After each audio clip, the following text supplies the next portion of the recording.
Been about a year since the city of Sacramento took a step to make nightlife safer and help the capital city thrive. Tina Lee Vogt took on the role of nighttime economy manager to make the goal a reality for us here in Sacramento. She joined us live in studio this morning. Thank you so much for being here. I know you have a lot of projects.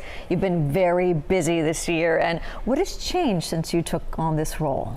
I think what's really changed is the focus that the city has on our nightlife. We've always had a really great, thriving nightlife, but our goal was really on regulating it and how we, kept things safe, and safety is still a priority. But our other priority is really focusing on vibrancy and how we build an already amazing nightlife program to make it even better, to make sure that we improve that perception of safety that folks have around downtown, and really having a view of addressing quality of life and vibrancy, and making sure that as we increase the opportunities for people to go out and have fun, that we still address people being able to enjoy living near areas where people are having fun. Absolutely. And 1 year later, what would you say to some of those families who say, I still don't feel safe going to places like, say, Old Sacramento? I think the one thing about safety is it's really a perception. One of the things I always say is that if you think about the number of people that go out to our different venues, we have very large venues at 20th and K, at 7th and K, and every weekend we have thousands of people and tens of thousands of people that go to the Golden One Center, and they have a great night with really relatively few incidents. So I think people should understand that we put a lot of things in place. We're one of the few cities that has a police team that's dedicated to our nightlife, that's out every weekend.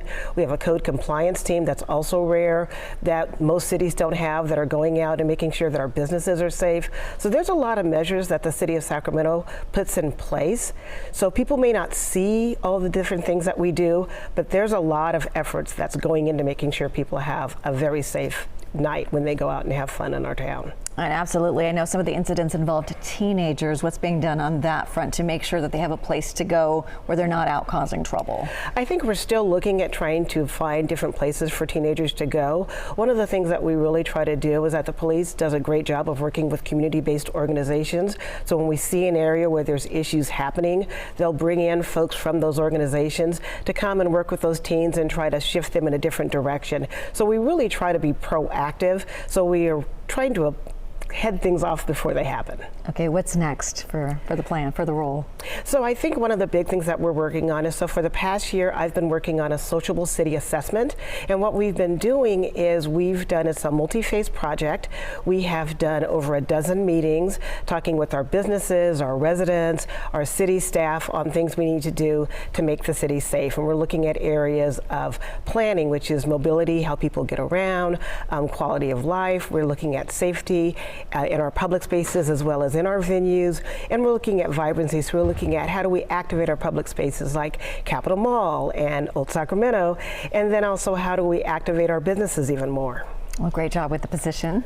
Thank you. We appreciate you keeping our community safe. Tina Lee Vogt, the manager with the city of Sacramento, keeping the nightlife in check. Mike, back to you.